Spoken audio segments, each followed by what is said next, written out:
Eu costumo dizer que no Brasil há uma república com vícios monárquicos, em que a violação da igualdade, da isonomia ainda impera, fruto de uma desigualdade material. A sociedade é extremamente desigual e injusta. Somos um dos países mais desiguais do mundo ainda. Ainda, não é?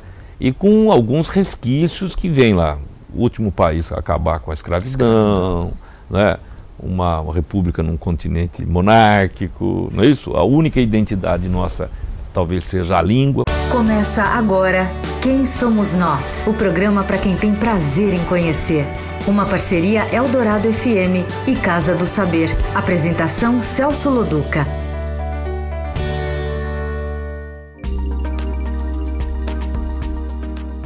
Boa noite, você está no Quem Somos Nós? O lugar para quem tem prazer em conhecer. Toda segunda, uma nova conversa sobre a natureza humana com alguém que pode nos trazer um olhar interessante. Você pode ouvir todas as conversas que já foram ao ar nesses 2 anos e pouco de programa no podcast, ou ainda no Território Eldorado, Casa do Saber, ou direto no quemsomosnós.com.br. Hoje a gente começa uma nova série sobre um assunto bastante complexo e que tem sido tratado com muita simplicidade: corrupção. Vamos vasculhar as entranhas das pessoas e das instituições em busca desse comportamento tão abjeto e também tão presente na experiência humana. Vamos conversar com o Procurador-Geral do Estado de São Paulo, Márcio Fernando Elias Rosa. Boa noite, Márcio. Boa noite, Celso. Quem é você? Eu sou promotor de justiça, procurador-geral de justiça, uma pessoa que exerce uma função pública. E formado em direito, portanto, atuo nesta área. Do ponto de vista pessoal, eu sou um homem que procura viver bem com a vida, com seus amigos, com as pessoas que lhe cercam. Enfim, procuro viver honestamente. Isso é uma frase forte. Qual que é o teu conceito de corrupção? O que é corrupção? Porque a gente hoje, todo mundo fala corrupção, corrupção, corrupção, corrupção, e parece que é só quando o cara pega um dinheiro, dá lá. O que é corrupção do teu ponto de vista? Bom, olha, para conceituar brevemente, corrupção não é mais do que deixar-se levar por interesses meramente egoísticos na vida privada ou na vida pública, né? Deixar que o interesse meramente pessoal, egoístico mesmo, ainda que cause dano a terceiros, venha a imperar na hora de tomar uma decisão, né? Do ponto de vista filosófico, pode ser isso, o cumprimento de uma regra universal de ética das relações, ou de regra moral nas relações pessoais, né? Do ponto de vista econômico, certamente é um negócio, né? Porque gera lucro, né? Para quem pratica. E do ponto de vista jurídico é um ilícito que precisa ser duramente reprimido, porque causa danos, somente causa danos.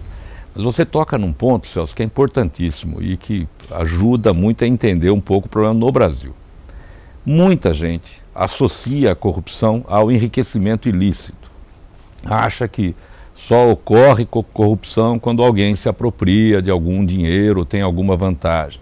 Não é só isso, porque a corrupção pode se expressar de outros modos. Aquele que causa um prejuízo para alguém, aquele que permite que um terceiro enriqueça ilicitamente, aquele que simplesmente quebra uma relação de lealdade, em tese, viola uma regra moral e não deixa de praticar corrupção. Então, que eu acho que esse que é interessante, porque hoje parece que corrupção é um tipo. Exato. E o que você está colocando é uma coisa infinitamente maior e que acaba no final prejudicando a coletividade, quer dizer, é alguém que de alguma maneira se apropria, seja ela de dinheiro ou não. Exato. Não é isso? O sujeito que, em tese, não é? O sujeito que ultrapassa pelo acostamento, que fura a fila, aquele que obtém uma vantagem ali no cotidiano, ele causa dano aos demais que estão cumprindo as regras de conduta. O que está no exercício de uma função pública, decide algo, uma contratação ou coisa do gênero, para obter uma vantagem ou permitir que o terceiro enriqueça, comete corrupção. Agora, por que no Brasil nós precisamos trabalhar muito com essa ideia de que corrupção não está associada a um padrão monetário? Eu costumo dizer o seguinte: moral não é convertida em dinheiro, não dá para dimensionar. Então nós vamos criar aqui uma espécie de corrupto pagador. O sujeito devolve dinheiro e restabelece. E pronto, está limpo. Durante muitos anos no Brasil foi assim. Nós tínhamos uma legislação no Brasil de 58, de 1957, que só foi alterada em 92, 1992. Depois da Constituição. Depois da Constituição, que só punia o enriquecimento ilícito. Só cometia improbidade ou corrupção o servidor. Se tivesse ligado a dinheiro. Se tivesse ligado a dinheiro. Aquele que causava prejuízo para o patrimônio público, aquele que violava simplesmente a moralidade, não cometia corrupção.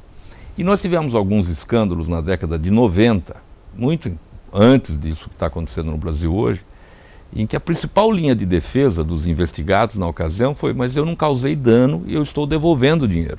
E foi absolvido?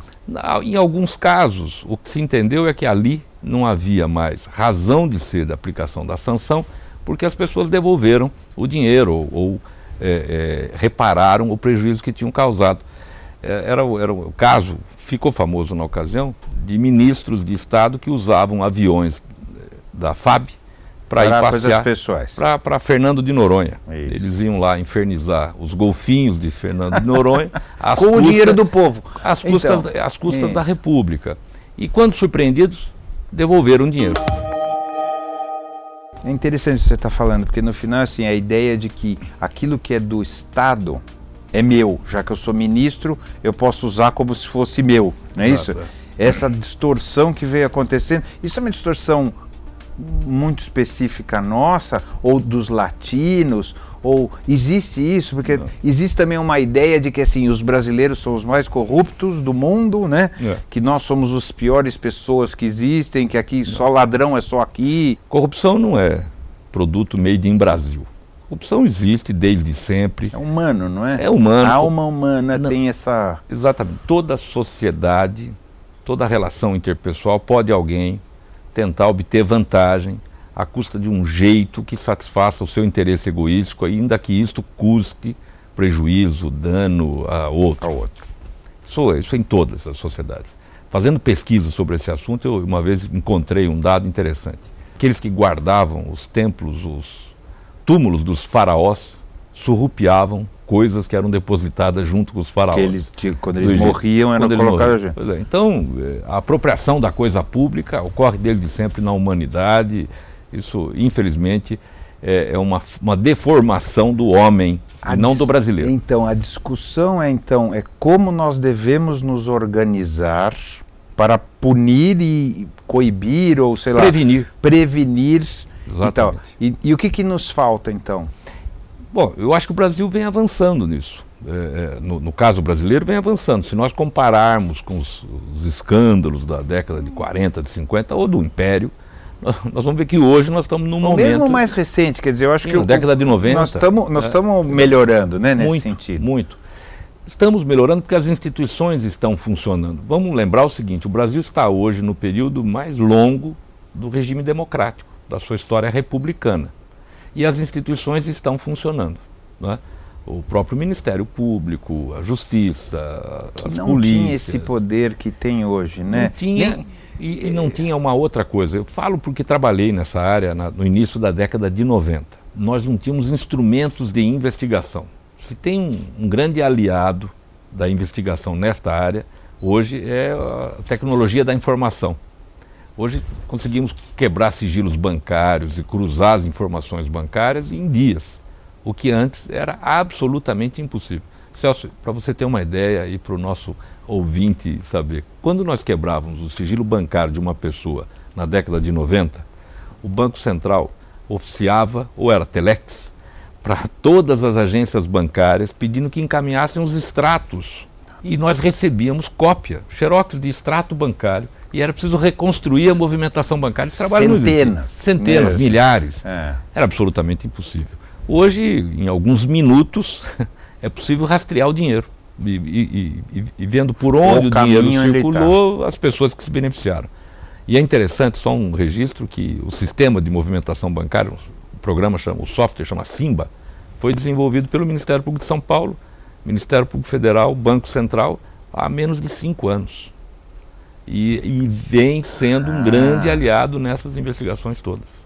Quer dizer, 7 anos atrás, nós não tínhamos isso. Não tinha como fazer esse tipo de cruzamento. Era um trabalho... Era mais fácil ser corrupto, era mais fácil fazer as coisas erradas. Tem um outro dado interessante. As pessoas reclamam... Lá fora é assim? Tão bom quanto aqui? É assim. Nos países desenvolvidos é assim. E esses modelos de investigação são inspirados em países europeus, sobretudo, porque tem um outro dado interessante. O mundo todo, quando começamos a formar blocos comunitários, o bloco europeu, enfim, o próprio Mercosul, no mundo todo houve um consenso ali no final dos anos 80, começo dos anos 90, no final da Guerra Fria, sobretudo, de que era preciso combater a corrupção.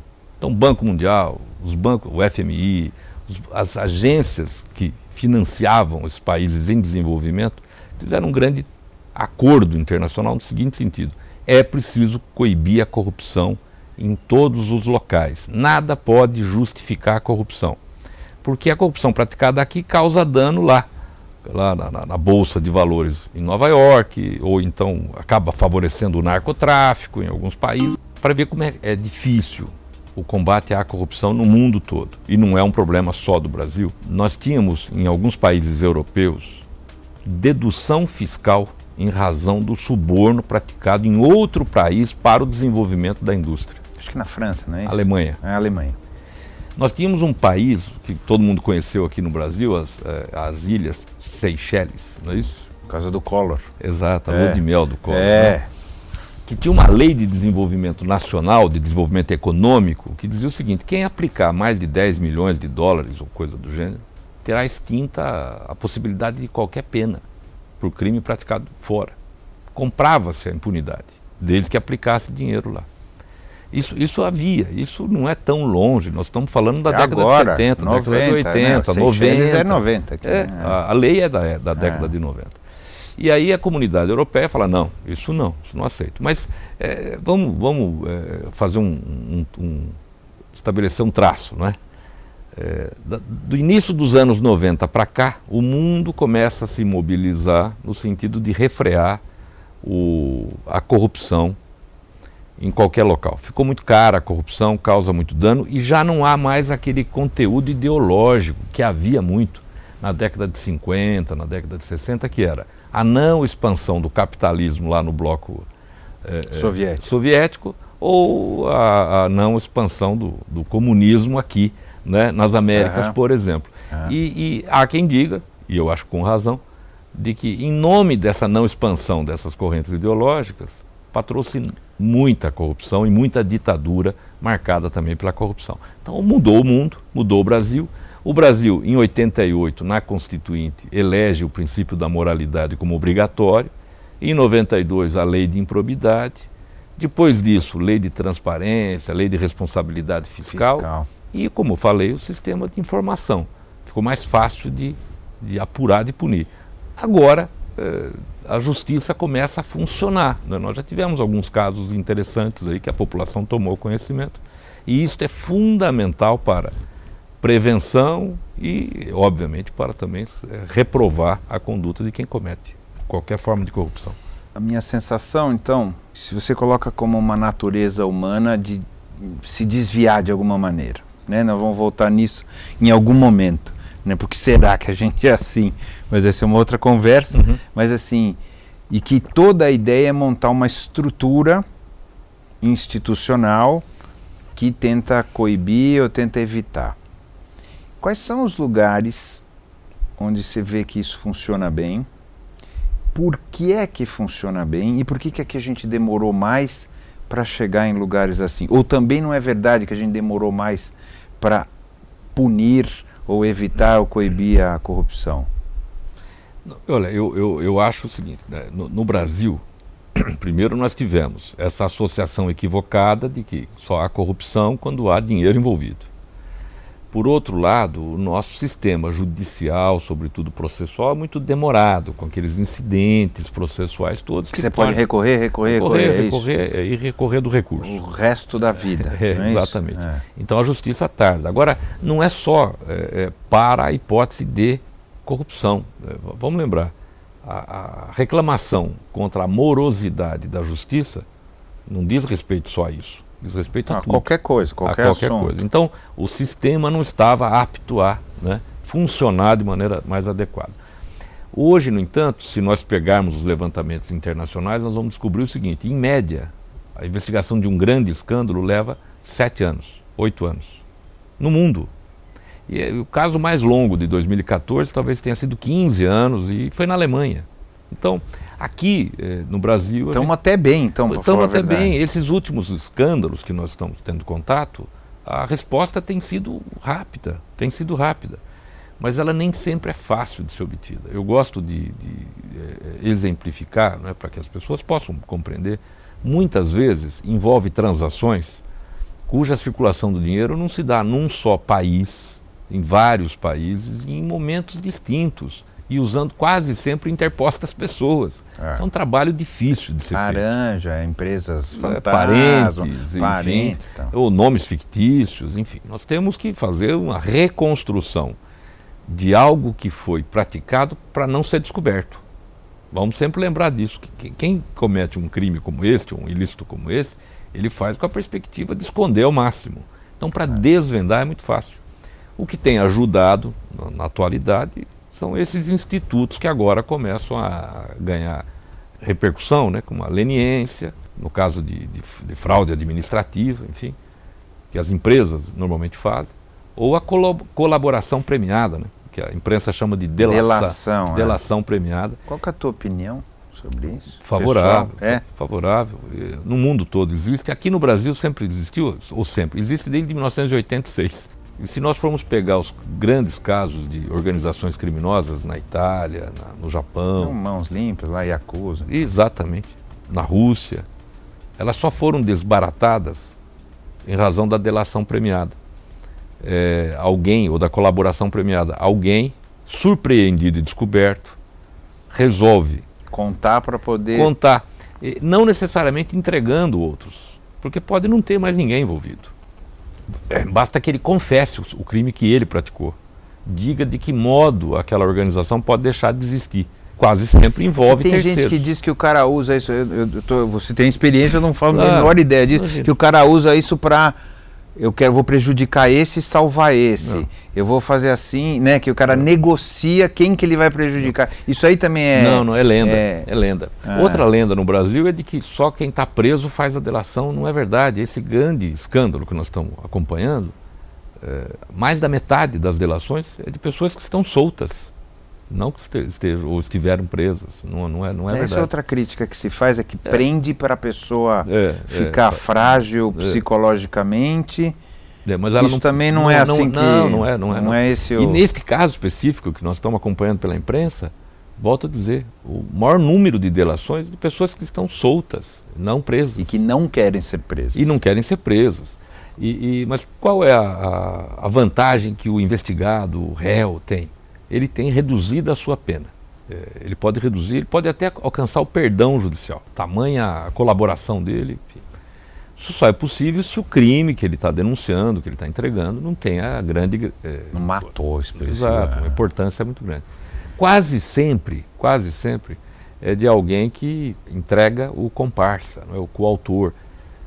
Mas tudo precisa ser confirmado, para que no final do processo a pena dele seja reduzida. Tem que ter prova. Tem que ter prova de que ele está falando a verdade. Não adianta inventar. Não adianta inventar. E se ele descumpre a colaboração, ele perde o benefício que ele tinha obtido antes. E não há possibilidade, portanto, dele entregar alguém para prejudicar, porque ele estará se entregando também. Não é? Agora, esse instituto, eu gosto muito de reafirmar, é um direito do investigado. Eu quero reduzir a minha pena e por isso confesso. No Brasil sempre existiu a confissão, o arrependimento, como forma de reduzir a pena, só que era muito insignificante, não havia estímulo para isso. A colaboração premiada... Agora está... Agora pensa no... Você explica para a gente também, ignorante, né? Claro. Eu sou ignorante e a maioria que está ouvindo também nesse assunto. Por que precisa negociar uma delação premiada? Quando você ouve assim, o cara está negociando, o que ele está negociando? Ele não tem só que contar aí. O que é uma negociação de delação premiada? Até onde pode ir, por exemplo, o benefício do réu? A pena pode ser reduzida em 1/3, em 2/3, ele pode ter o perdão judicial, ele pode pretender, por exemplo, mudar o nome, Vamos lembrar daqueles filmes de Hollywood, não é? Em que a pessoa, porque ele fica arriscado, ele muda de lugar, muda de nome. Ele tem direito de não permanecer cumprindo a pena no mesmo local em que alguém que ele tenha delatado. São os termos, o que se negocia. O que eu vou ganhar? Exato. É isso que se negocia. Como é que vai funcionar? E depende daquilo que eu tenho para contar, é isso? Exato. Se é muito importante, eu ganho um prêmio maior. Exato. É isso. Nessa linha, essa é a negociação. Nessa linha. E aí, parece que tem alguma coisa errada. Você fala, por que o cara está negociando? Na verdade, ele está transacionando, não é? Os termos da colaboração. O nome técnico é colaboração, não é? E a defesa é que faz isso, é o advogado que faz isso. É o advogado que faz isso, exatamente. Não há nenhuma hipótese de colaboração sem a participação do advogado e uma homologação posterior pelo juiz. Isso tem ajudado muito, porque crime praticado por organização criminosa, ele sempre é praticado por muitas pessoas e quase sempre as pessoas não são sequer identificadas ou identificáveis entre si. As pessoas, a organização, não se conhecem. Elas não se conhecem. Então, aquele que comanda conhece o escalão próximo. Direto, e o outro direto. Exato. Mas eles não se conversam. Quem está na rua não conhece. Então, aí é preciso reescrever isso, esse organograma, o que não é fácil, né? Não é fácil. Hoje o assunto corrupção tem a ver com crimes, com o governo e tal, Em princípio, se fala muito disso. Mas quando você está falando de uma organização criminosa, a gente tem, em São Paulo, tem uma organização conhecida, né, que é o PCC. Tem gente que diz que é mais lenda do que não sei o quê, tem gente que não diz, fica legal, mas parece que existe mesmo um negócio assim. Por que é tão difícil? Por que está sendo mais fácil pegar colarinho branco do que pegar o pessoal do PCC? Nós oferecemos, o ano passado, conseguimos concluir uma investigação, eu falo o Ministério Público de São Paulo, que ofereceu pela primeira vez uma denúncia criminal contra a organização criminosa, quase todas as suas lideranças, e pretendíamos até levar para o regime do RDD, disciplinar diferenciado a essas lideranças, e não tivemos sucesso na justiça, houve uma recusa quanto aos nossos termos e o processo ainda prossegue. Mas foi pela primeira vez que se fez uma radiografia e o Ministério Público conseguiu concluir isso.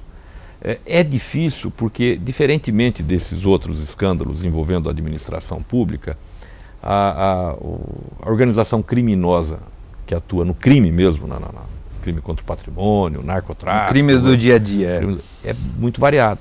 Então é homicídio, é roubo, latrocínio, tráfico de entorpecentes, sequestro, extorsão, ameaça... uma variedade incrível de produtos. Assim. E invariavelmente o que você apura e responsabiliza são as pessoas, pessoa física que cometeu aquele crime. Fazer a associação com uma organização criminosa é um trabalho que demandou tempo, mas nós já oferecemos denúncia, etc. As lideranças dessa facção criminosa, como se chama, quase todas cumprem pena. Estão presos, quase todas cumprem pena. Dizem que mesmo assim eles continuam mandando, né? Isso pelo menos é o que a gente lê.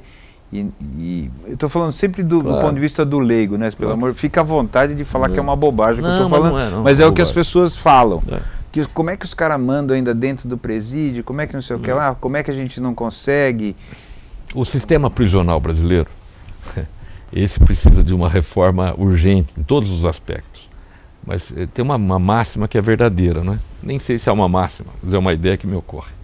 Ou manda o Estado, ou manda a criminalidade no presídio. O modo como o nosso presídio, os nossos presídios são feitos no Brasil, em que as celas não são individuais, e que há uma série de direitos, superlotação e tudo mais, favorece o surgimento desse poder de fato lá dentro para impor a ordem. Ou é o mais forte, ou aqueles que se associam em maior número. Então, quando eu digo um presídio está sob a mão de uma organização criminosa, muito provavelmente, porque até essa arquitetura favorece. Por que eles se recusam muito a ir para o regime disciplinar diferenciado? Porque as restrições são maiores. De comunicação. Cela individual e tudo mais. Né? Vamos voltar agora para a corrupção. Isso. Porque uma coisa mexe com a outra também, né? Uma coisa está interligada em algum momento, não é necessariamente esse que a gente está passando agora, mas as coisas se interligam na sociedade, né? Celso, não é o caso do Brasil, mas vamos lembrar aqui que na Colômbia a corrupção no setor público favorecia o narcotráfico. Claro. Está passando essa série da Netflix, Narcos, que fala do Pablo Escobar, e etc. Foi eleito para o Congresso Nacional. O Congresso Nacional, e etc, etc, etc. Então, era uma coisa muito ligada a... Nós não temos isso, né? Não. Assim, nós não chegamos... Não, de maneira sistêmica, não nesse ponto, não. Assim, nós não temos uma... Onde o crime é... Não, nem é justo falarmos isso. Aliás, você toca num ponto importante, né? Eu dizia que a corrupção não é made in Brasil, ela não está relacionada, ela não aumenta com a democracia, ao contrário, a corrupção tende a diminuir no regime democrático.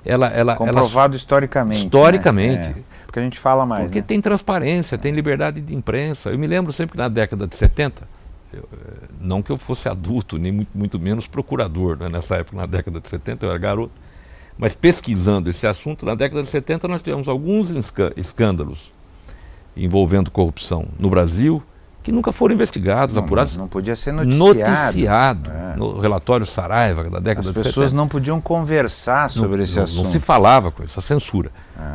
Não havia transparência, não havia prestação de contas, não havia, enfim, um sistema de controle. Isso é um ambiente maravilhoso para você fazer coisa errada. Se quer acabar com a corrupção, é preciso fortalecer... Transparência. Fortalecer as instituições democráticas, não é? O próprio Ministério Público. O Poder Judiciário, enfim. É preciso que as coisas funcionem, as instituições funcionem. Não é? E que elas sejam fiscalizadas de alguma maneira, né? Todos, pela sociedade civil, controle social. Você não, mas a sua instituição é que fiscaliza todo mundo, né? Teoricamente. Isso, e quem te fiscaliza? Todo mundo. Todo mundo. Como é que funciona isso? Se tem uma instituição que precisa prestar contas e ser transparente, na minha avaliação, o Ministério Público. Se aparecer um cara lá, já que é humano, que faça um desvio de conduta no Ministério Público, como que você age? Vai ser exonerado, vai ser processado, vai ser responsabilizado. Como funciona Os poucos casos que nós tivemos foram sempre censurados internamente com rigor. E tem que ser assim. O Ministério Público Brasileiro acabou se fortalecendo mais em parceria com a sociedade civil, com a própria imprensa. Do que com o governo, do que com os poderes do Estado. Não é? A nossa relação de dependência... Mas você é funcionário público. Funcionário público com muito orgulho.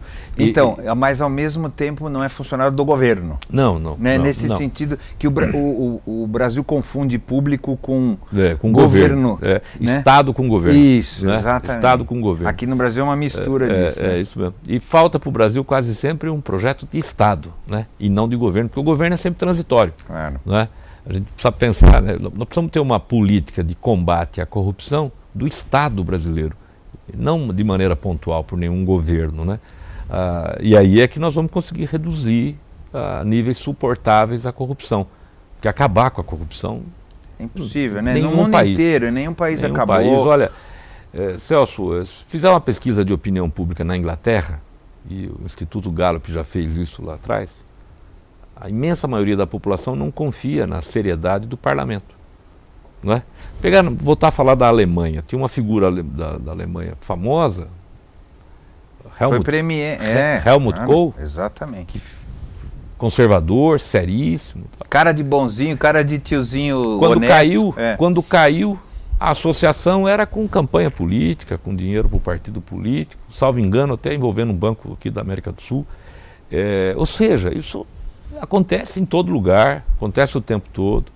A eficiência do Estado em censurar, em punir, em reprovar, até para que atue com exemplaridade, é que vai aumentar ou não a sensação de que estamos bem. Não é? Esse é o quadro evolutivo. Neste ponto, no Brasil, melhorou muito em relação a poucos anos atrás.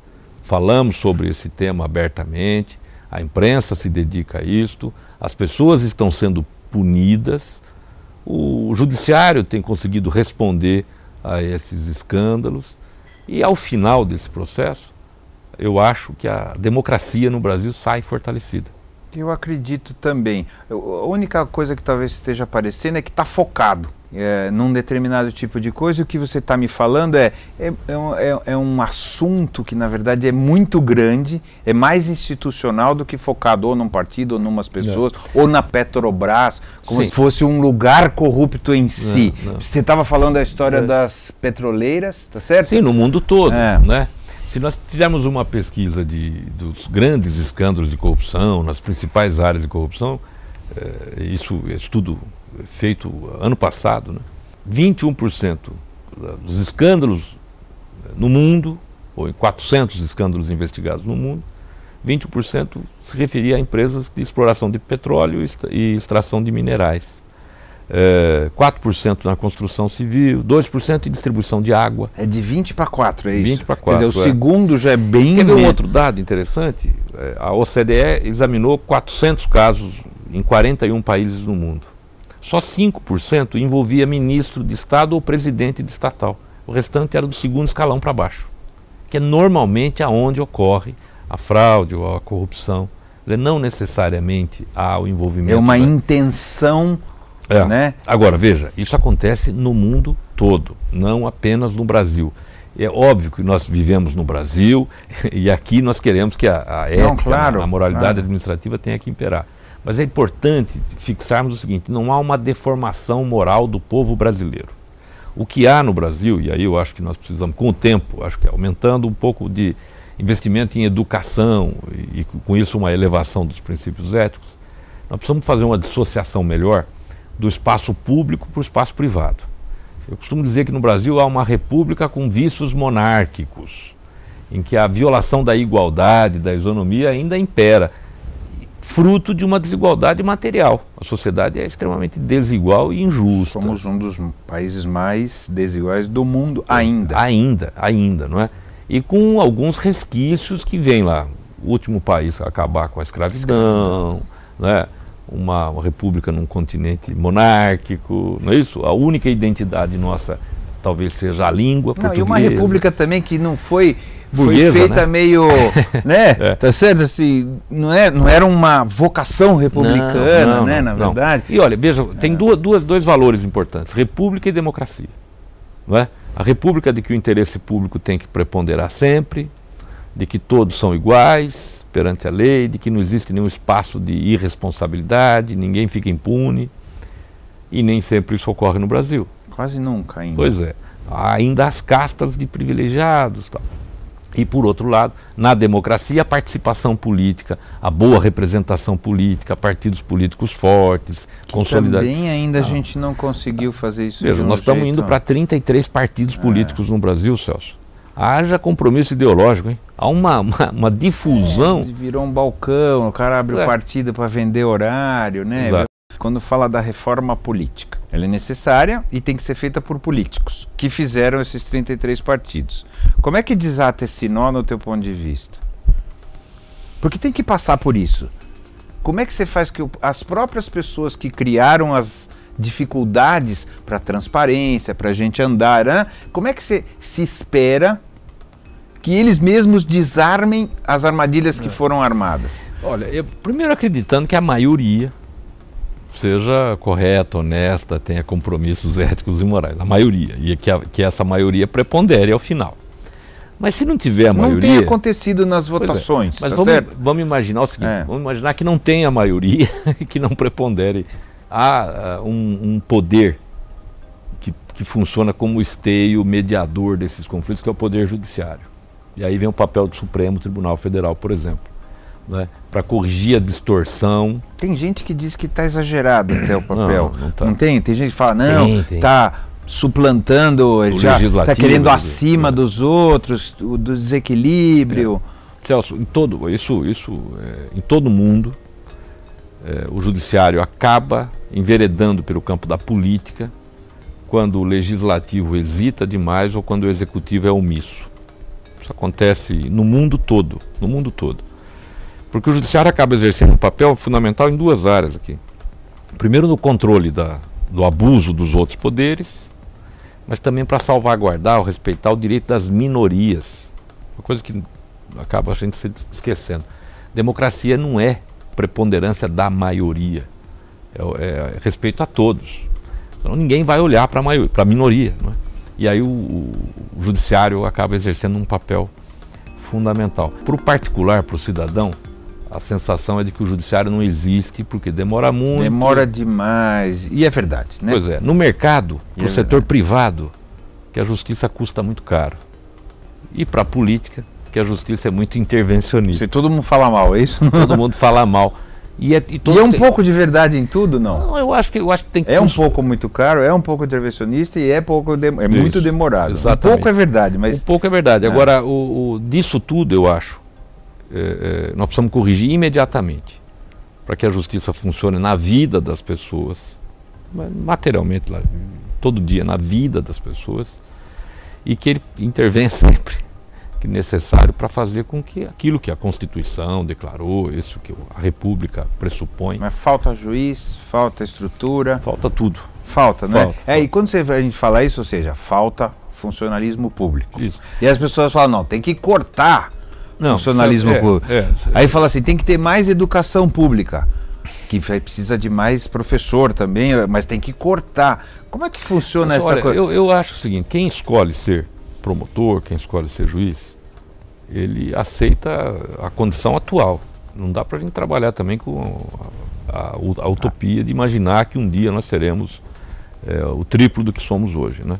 Porque senão a população, porque não fica injusto com a população. Nós não temos orçamento suficiente, não temos quadro de pessoal suficiente. Não é um país rico. Mas né? Então, mas o Brasil é assim, né? A qualidade do serviço público é essa. Nós precisamos melhorar em razão do que nós temos, porque senão nós vamos ficar também reivindicando, não é possível. E as pessoas têm direito à justiça, é preciso que ela funcione. Claro. Não é? Vamos se reinventar, não é? Reinventar para que sejamos capazes de prestar bons serviços. Tudo é verdade, falta dinheiro, falta pessoal, falta investimento, tudo isso falta. É improdutivo? Eu acho que não. Porque existe também essa crítica. Não, porque não, tudo que não é público não. É improdutivo. Não, improdutivo não é. Mas que nós precisamos todos os dias adotar uma estratégia para aumentar a produtividade, sem dúvida. O Brasil tem hoje, para você ter uma ideia, mais de 100 milhões de processos em andamento. Metade da população. Não, mas, pois é, se você falar, todo processo tem no mínimo 2 pessoas, dá a impressão de que está todo mundo brigando, litigando porque tem um contra o outro, é verdade. É isso mesmo. Pois é, mas olha que é terrível. 58% desses processos são ações do Estado. Execução fiscal, desapropriação, são ações que envolvem o interesse da União, do município, do Estado. Correto? 58%. 30 e tantos por cento, sistema bancário. 6% prestar uma homenagem, concessionária de telefonia. Celso, só 5% é de gente. É de pessoa, exato. E a justiça tem que existir para as pessoas. E por que a gente não separa uma justiça para as pessoas? Existe porque essa discussão? Porque esse é o tema de um outro programa. Não, mas existe essa... Não, existe essa Não, é que tem a ver com corrupção também, não é isso? Muito, claro. Tem a ver com corrupção também, porque o fato de o cara... A sensação de impunidade. Isso, exatamente. Se o cara não vai ser punido, ou a demora, vira aquela tendência de dar uma chicaninha para ver se resolve de um outro jeito. Tudo isso favorece, o colega meu, promotor de justiça, que está trabalhando lá na linha de frente, como eu gosto de dizer, numa promotoria, numa cidade, e ele passa lá o dia todo, 60% do seu tempo resolvendo ações do Estado, depois 30% resolvendo ações ou interesses do poder econômico, para se dedicar pouquinho às pessoas, para aquilo que é mais importante: infância e juventude, segurança pública, proteção dos idosos, proteção do consumidor. Como inverte isso? Isso é muito interessante isso que você está falando. Pois é. Como é que se faz? Como é que se inverte isso? Dando primazia para o homem. Né? Então, mas dando primazia como na prática homem, a gente faz isso? Porque é bonito o que você está falando. Não, eu acho que é mudança de cultura, não é? Mudança de cultura. Não é possível que o poder do Estado, os poderes, aí o judiciário se inclui, o legislativo, o executivo, não reconheça nos direitos associados ao homem, o eixo tem que ser o homem. Não é? O resto vem depois. Não é? O resto vem depois. Mas já estamos meio torto nisso aí. Muito. Como é que a gente... Mas olha... Volta um pouquinho para esse lado aqui, como é que a gente vai desentortando? Porque é processo, devagarinho, as coisas vão demorar, mas como é que é o olhar? Que tipo de atitude Ou coisas que a gente deveria... eu acho que é compromisso estratégico, né? Estratégico, definir prioridade. Não se pode definir como prioritário algo que não tenha isso que é mais legítimo. O ser humano quer ver uma coisa? Nós temos lá na Constituição, a Constituição é feita para que todo mundo compreenda, todo mundo leia, então é interessante, né, a gente falar. Nós temos lá, artigo 5º da Constituição, os direitos fundamentais do homem. Ali que está a liberdade de imprensa, por exemplo, a casa, o asilo inviolável do homem, todos mais. No artigo 6º da Constituição, que quase ninguém fala no Brasil, estão o direito à moradia, mobilidade urbana, proteção da maternidade, proteção da mulher, direito à educação, direito à saúde. Nós precisamos investir aí, nos direitos sociais. Porque o direito social é que dá ao homem condição de vida digna. Não é fato? Ele tem emprego, proteção no emprego. Tem gente que fala assim, não, essa Constituição que está ferrando o Brasil hoje. Coitado da Constituição. Não, mas não tem. Você não ouve isso, pelo menos eu ouço bastante, ou leio, sei lá. Um monte de gente fala assim, se não fosse essa Constituição, ela que obriga os direitos sociais, ela que obriga a tratar bem. Como se fosse ruim. Por isso a gente não consegue fechar a conta. Estou resumindo, mas é mais ou menos por aí a conversa. Tem toda a razão. Né? O problema não está na Constituição. É óbvio que não está na Constituição. O problema está, eventualmente, na legislação. Na inversão de prioridades. Olha, o que a nossa Constituição ela é? De fato, abrangente, ela é pretensiosa, a Constituição é ambiciosa, né? Fez apostas assim, aparentemente contraditórias. O Brasil é um Estado liberal, capitalista, mas acena o tempo todo para o direito social, para a justiça social. Mas era mais para o lado do bem-estar social europeu, alemão, né? Isso, exatamente. Pós-guerra, lá da Segunda Grande Guerra. Não, eu adoro esse modelo, eu acho que essa opção é a opção mais legítima no mundo atual. E os países que se desenvolveram fizeram esta aposta. Uma distribuição de renda de maneira mais igualitária possível, dando oportunidade a todos, pleno emprego, etc. Não, e o capitalismo depende, ele é mais vigoroso quanto menor a injustiça. Porque tem que ter uma classe média grande, e menor a intervenção do Estado também. Quer dizer, nós nem chegamos a ser capitalista ainda, nós não chegamos nesse estágio. Aqui no Brasil nós fizemos uma aposta lá nos anos 90, né? Das concessões, privatizações, desestatização, que os economistas e historiadores podem dizer que se foi no momento adequado ou não, se o Estado já estava estruturado para aquilo ou não, ou se foi só uma grande transferência de capital, não é? Que acabou nos levando aí um ciclo de estabilidade econômica, política, mas também não foi tão duradouro assim como nós estamos vendo na atualidade, né? Mas enfim, essa é uma discussão diversa, né? O que eu acho é o seguinte, o problema não está na Constituição, não vamos colocar no banco dos réus a Constituição, porque ele foi feito para os homens, né? O banco dos réus, homens que não sabem compreender a Constituição, ou aplicar a Constituição. Ou não tem interesse, não? Falta no Brasil, Celso, então vamos retomar aquela ideia.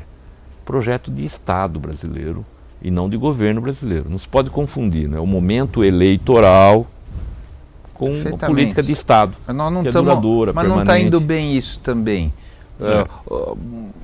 De novo, pode ser que a minha idade tenha me... Parecia que antes, quando a gente lutava contra a ditadura, ou logo depois que acabou a ditadura, existia um norte mais claro, menos de poder e mais de país. Isso. Parecia, pode ser que eu estava enganado naquele momento. Hoje parece que a disputa é muito mais de poder do que de país. Que é terrível, né? Então, mas isso dá uma certa desesperança nesse olhar e fala assim, mas cadê o projeto de país que se perdeu? O Celso, se de fato o Brasil já teve, né, esse projeto de Estado, esse projeto de nação, isso que pode ser ilusão. Talvez tenha tido lá na década de 40, na década de 50, quando começou com Getúlio, um projeto de nação. Depois, na década de 60, nesse período horroroso da ditadura, mas na década de 60, nós tínhamos uma bandeira ideológica, dizer, lutar contra ou lutar a favor, né? Ou lutava-se contra o comunismo ou a favor do comunismo, ou contra o capitalismo, etc. Depois desapareceu isso, desapareceu no mundo todo, né? Então agora todo mundo é livre para definir o seu destino, inclusive o Brasil. E o Brasil é um país periférico, não é? Ainda somos, apesar do tamanho. Ainda é uma colônia físico, nesse grande globalismo mundial, não é isso? Ainda não ainda tem se como comporta impor suas desse modo. vontades. Né? Não conseguimos fazer investimento em infraestrutura suficiente, o Brasil ainda exporta, não é isso? Bens e produtos, commodities, que não gera renda, enfim. Persiste uma desigualdade terrível. O Brasil não visita a sua história, não é verdade? Há pouco falamos, foi o último país a abolir a escravatura. Isso tem um custo social enorme. Claro. Não é isso? Mas crescemos todos com a ideia de que não, no Brasil esse não há um problema. Como não? Que não é verdade. Isto é um grande problema, não é? Então o Brasil persiste numa ideia de que é um país bonito por natureza, abençoado por e Deus. Abençoado por Deus, o que de fato é, mas isso não é suficiente. O interessante também é não associarmos, Celso, toda forma de corrupção a sistema eleitoral, sistema político, partidos políticos, porque nem sempre ocorre isso. Vamos lembrar o seguinte, Sudene, né? Que eram, para quem não lembra, eram autarquias, enfim. Instrumentos de desenvolvimento, teoricamente, do Nordeste, né? do Nordeste e da Amazônia. Não é isso? Agora é a Petrobras. Mas aqui nós tivemos bancos, enfim, tivemos um monte de coisa. Qual que era o problema lá? Era contratações irregulares, feitas quase sempre sem licitação, preços superfaturados, obras superfaturadas, desvios. O problema não estava na existência dos órgãos, estava nas pessoas que estavam dentro dos órgãos. Não é isso? O problema não está no sistema eleitoral, quando uma estatal resolve contratar a preço superfaturado. Não vamos condenar a democracia, é isso que eu estou querendo dizer. Eu acho que está perfeito. Não condenar a democracia pelo visto dos homens. Pelo visto dos homens, até porque a instituição há de ser sempre maior do que os homens. Deveria ser. Senão nós vamos praticar uma contradição. Ao mesmo tempo em que nós falamos, olha, é preciso demarcar muito bem o território do interesse público e do interesse privado, e aí nós queremos condenar o quê? O setor público pelo desvio do setor privado. Esse é o... Que também existe uma outra coisa, é interessante, existe uma ideia assim, tem corrupção só no público. Pois é. Que não é verdade também, né? Que a iniciativa privada é limpa, porque existe também uma ideia Celso, assim, né? Tudo que é governo é corrupto, ou governo, ou público, vamos chamar assim, mesmo funcionário público também, funcionário público é vagabundo, né? Existe toda essa, e o cara do privado não é. Aqui o cara é corrupto, aqui o cara é bacana. Celso, duas histórias rápidas. Nós chegamos nesse ponto de um jeito absurdo. Absurdo, não, veja, outro dia me falaram, as construtoras, os empresários estão envolvidos em escândalos, esses que estão sendo denunciados. Cá entre nós, há quantas décadas nós não ouvimos dizer que essas empresas tinham... Nunca ninguém ouviu falar de uma obra, de uma duplicação de estrada, abertura de rodovia, construção de obra pública a preço superfaturado no Brasil? Nunca ninguém ouviu falar. Sempre ouvimos falar. A diferença é que agora estão sendo descobertos, desvendados e punidos. Que bom, que bom. Outra história que eu gosto de contar, que eu vivi, que é um pouco anedótica, foi o seguinte: quando começaram as concessões de serviço público, de telefonia no Brasil, mal sabe o Brasil em que fria estava entrando, né? eu fui lá comprar numa empresa um telefone celular, mas isso, início dos anos 90, né? E precisava trocar uma peça do aparelho, deu um defeito qualquer, e o sujeito da empresa disse o seguinte: olha, aqui custa X. Mas tem um ex-funcionário da nossa empresa que montou uma loja... E que faz a metade do preço. Isso. E eu pensei comigo, a corrupção chegou no setor privado, né, nos serviços públicos. É isso, a corrupção existe em qualquer lugar. Se a energia que move a corrupção é a vantagem, quase sempre dinheiro, é a vantagem, ela pode ocorrer em qualquer lugar. Há até quem estuda isso na medicina e diz, há uma área cerebral, uma zona límbica, que gera prazer naquele que, detendo poder, sente satisfação, sente prazer. Então quem é honesto não tem essa parte do cérebro? Não tem, mas sabe funciona dominar. Mal? Não tem, funciona mal, não funciona bem, né? Funciona mal, por isso o cara fica bem. Porque, porque a censura moral prevalece sobre essa sensação de prazer. Do prazer imediato, né? Porque é o prazer. Mas disso eu realmente não entendo. Não, mas existe mesmo, né? Estudos que dizem isso, que o cara se reforça pelo prazer do poder, da vantagem, de se sobrepor ao outro. E qualquer animal, né? qualquer animal, até o cão. Né? Eu tenho um cachorro em casa que me controla e eu costumo comprar favores. É ele que compra. Com a raçãozinha lá, com biscoito. Ela me deixa passar pelos locais. Você acha que controla, mas é ele que te controla, né? Ele que me domina, né? Mas ele se vende fácil. Você sabe que eu fiz doutorado sobre isso, né? Mestrado e doutorado sobre corrupção. Sobre corrupção? Sobre moralidade, na verdade. Então, mas eu quero entender, qual foi o seu interesse específico? Por que alguém chega e fala, que legal, eu vou estudar e vou fazer doutorado sobre corrupção e moralidade? Por que isso? Porque você tem uma formação católica, você tem uma formação... sei lá... Não, sim. Da onde vem isso? Não, no direito.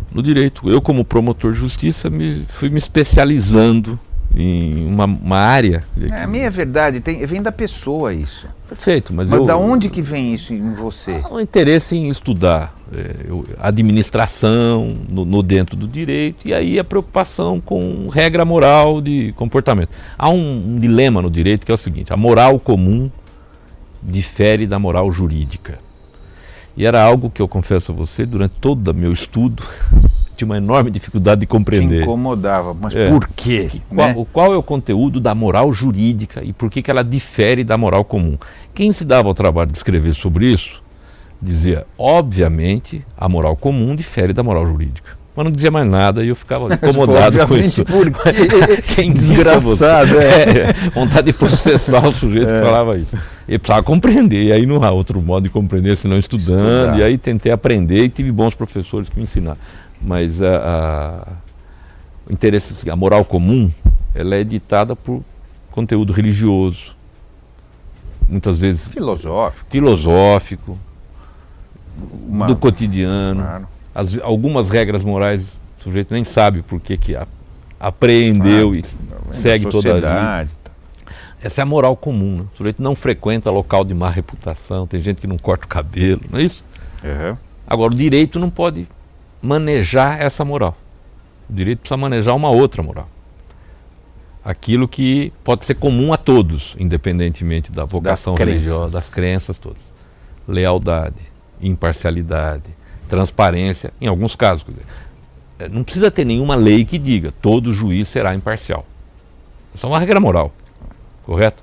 Então, é uma condição sine qua non para o cara ser juiz. Exato. Então todo aquele que exerce função pública fará preponderar o interesse público. Isso é uma regra moral. Aquele que decide uma contratação no setor público não terá vantagem patrimonial. Isso é uma regra moral. Não é? Essa é a moral jurídica. Essa é a moral jurídica. Mas que coincide um pouquinho com a moral comum. Sim, a raiz é a mesma. É a mesma. A raiz é a mesma, ela só se exterioriza de outro modo. Não é? Eu posso dizer que o prefeito cometeu uma improbidade, ele eventualmente ser cassado, ter seus direitos políticos suspensos, porque obteve uma vantagem, um determinado prefeito em uma determinada cidade. Porque ele obteve uma vantagem. Agora, se ele pratica uma religião e deixou de praticar lá um costume religioso, isso é absolutamente indiferente. Claro. Embora os dois conteúdos sejam morais, né? Ou de valor ético, enfim. Mas é interessante o seguinte, eu gosto de dizer, no Brasil, nós temos que caminhar para melhoria, para melhora no sistema de repressão à improbidade ou à corrupção. Como? Pois é, primeiro identificando que a corrupção não se dá só no balcão da repartição pública, esse é um detalhe muito importante. Aí sim foi pesquisa lá acadêmica. Eu costumo dizer o seguinte, a corrupção pode ser sistêmica, está dentro do sistema jurídico que já contempla um favorecimento. No passado nós tínhamos as aposentadorias especiais. O sujeito assumia por 5 dias uma cadeira no Senado e se aposentava como senador da República. Não é isso? Uma vantagem como essa. A outra é vitalício, né? Assim, vitalício. A outra é a corrupção política. Nós tínhamos aqui o nepotismo, lembra? Até bem pouco tempo. Todo mundo tinha como direito nomear um parente. Por que ela é política? Porque quem atua no campo da política atua com independência. Então ele escolhia livremente. E a terceira é a corrupção administrativa. No Brasil, nós só combatemos sistematicamente a corrupção administrativa. Ao longo de muito tempo, fomos muito lenientes, né? Passivos, em relação à corrupção política. Volto a dizer, o nepotismo nós acabamos há uma década. E a corrupção sistêmica, o sistema jurídico brasileiro ainda não está muito preparado para isso. A gente ainda convive com leis que são imorais. No Brasil, Celso, durante muito tempo nós praticávamos o seguinte: nem tudo que é imoral é ilegal. Não é verdade? Não é uma máxima? É verdade. Cá entre nós, tudo que for imoral tem que ser ilegal. Tem que ser ilegal. No campo público, tudo que for imoral tem que ser ilegal. O sujeito nomeia um parente para um cargo e dizia isso. Não, mas isso aí pode ser imoral, mas a lei não proíbe. Não, senhor. No campo das relações públicas, o sujeito só pode fazer aquilo que a lei autoriza. E ele só pode fazer algo que seja compatível com a moralidade, essa moralidade jurídica, eu estou dizendo. Tem que aumentar a transparência. A transparência é uma solução... Accountability, não é isso? É uma solução bastante boa para isso, não é isso? É o antídoto. A exposição pública, né? Controle social. Isso, exatamente. O que falta no Brasil, e é novo, controle social sobre a máquina burocrática, controle social sobre a administração pública, controle social. E o controle social é feito pela imprensa, não é? Feito pelos conselhos municipais, associações civis. Você sabe que Mas foi barrado uma tentativa... 2 tentativas. Exato, agora, recente. Ano passado. Parecia uma coisa interessante e que foi barrado sob a alegação de que isso não era democrático, inclusive, né? Mas na verdade seria um caminho a mais para a democracia. É que há os que ainda confundem democracia com eleição, com sistema eleitoral. Né? A democracia representativa é essa, mas a democracia participativa é que nós precisamos qualificar no Brasil. Precisa evoluir, porque não existe. E olha, em todo bom regime democrático, a sociedade civil tem capacidade de se autodeterminar e de se tutelar, se defender. A sociedade civil. Até porque o maior inimigo da liberdade é o Estado. Não é? O maior inimigo do homem pode ser o Estado. Né? Então, não para se proteger, mas para controlar a ação do Estado, a sociedade civil precisa se emancipar. Uma das formas de emancipação, eu creio nisso, são os conselhos. Não é? Muitas vezes para interesses ou segmentos específicos da sociedade. O que também, né? Porque essa dinâmica de forças é que cria o equilíbrio, né? Cria o equilíbrio e não se esquece das minorias, como nós falávamos. Exatamente. Lá. Não é? Há temas, por exemplo, que o Brasil começou a discutir mais recentemente, e é um indicativo de que nós estamos vivendo um período de amadurecimento democrático. O sistema de cotas, por exemplo.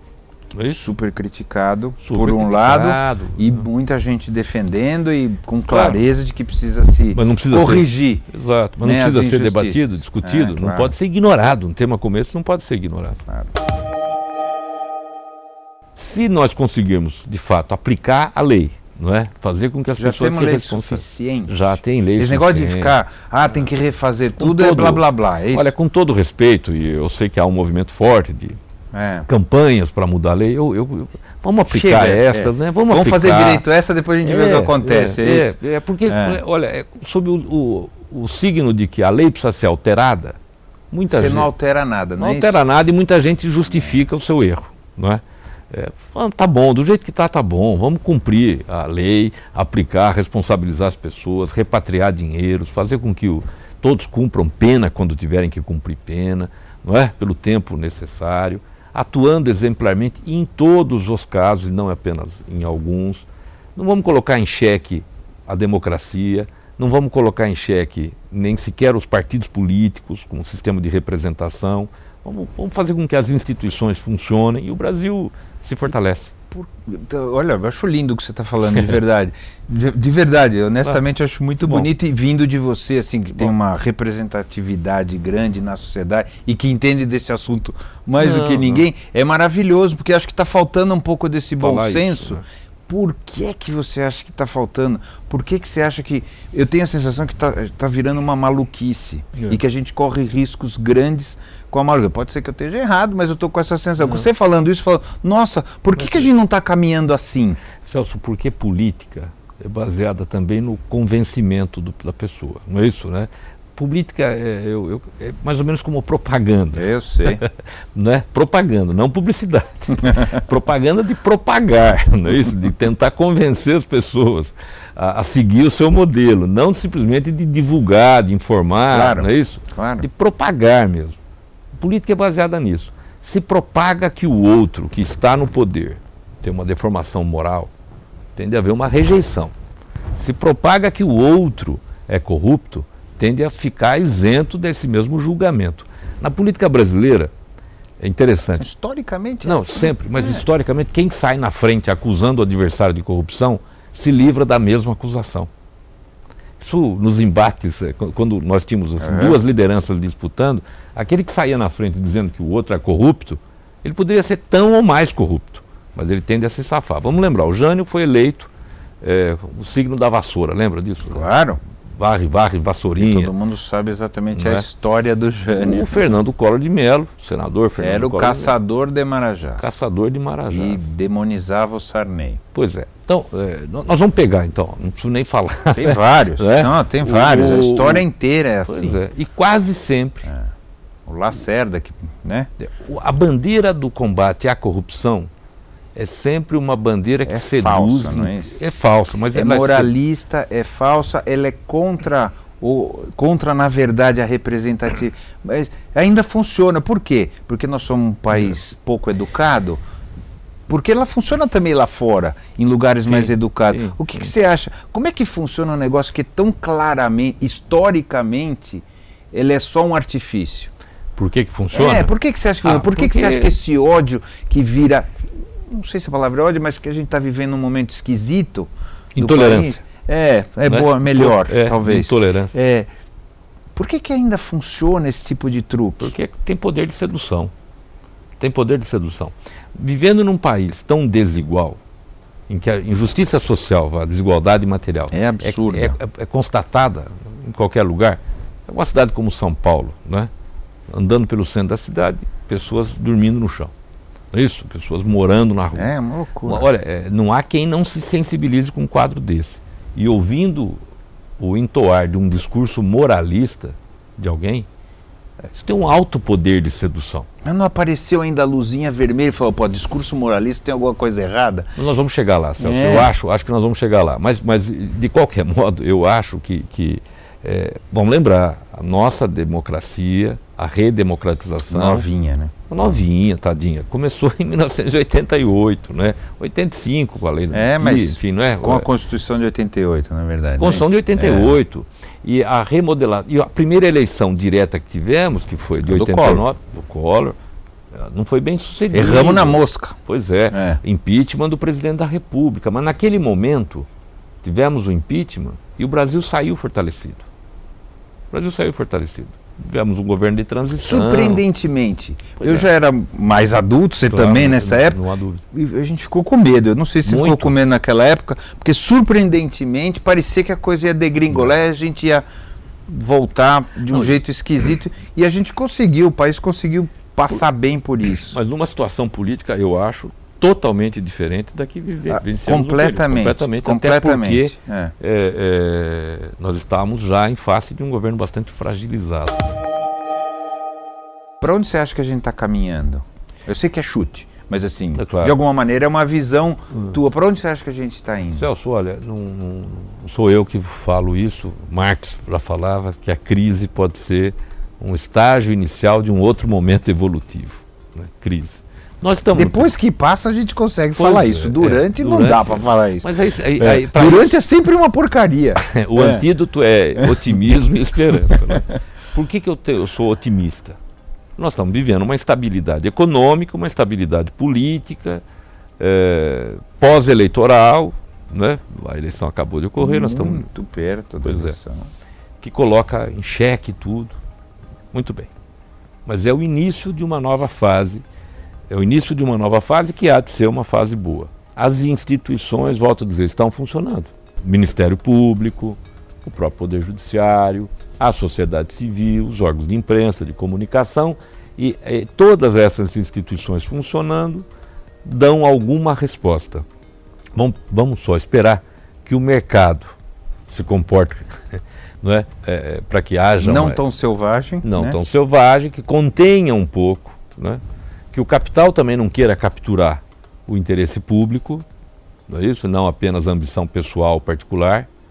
E nós teremos então, de um lado, o Estado equilibrado, porque as instituições funcionam, o mercado menos ambicioso, Mas no mundo o processo é diferente, né? O capital tem cada vez mais se apropriado do Estado. Né? Pois é, mas e a sociedade civil? Eu acho que a crise há de nos levar a um momento de reafirmação do processo democrático, de estabilidade econômica, e haveremos de sair melhor disso. Tomara. Quem você acha que nós, humanos, somos? Talvez Deus saiba, mas eu espero que Ele nunca me revele, porque vai que o julgamento dele seja pior do que o meu. Espero. Eu acho que somos animais dotados aí de vontade, não é? De razão para determinar suas vontades, que luta pela sua subsistência, não apenas física, mas também psicológica, não é? E que nessa luta pela subsistência, ele tem o ideal utópico de ser feliz.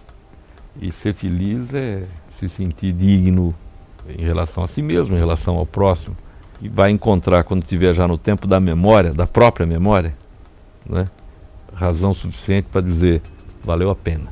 Acho que ou não.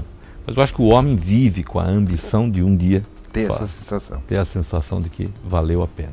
Valeu a pena o dia, valeu a pena o mês, o ano, valeu a pena a vida. Assim? Vale a pena. Eu me sinto assim. Sou otimista quanto ao futuro e muito generoso quanto ao meu passado. Que bom, valeu. Você ouviu Quem Somos Nós? Uma parceria Eldorado FM e Casa do Saber. Apresentação Celso Loduca.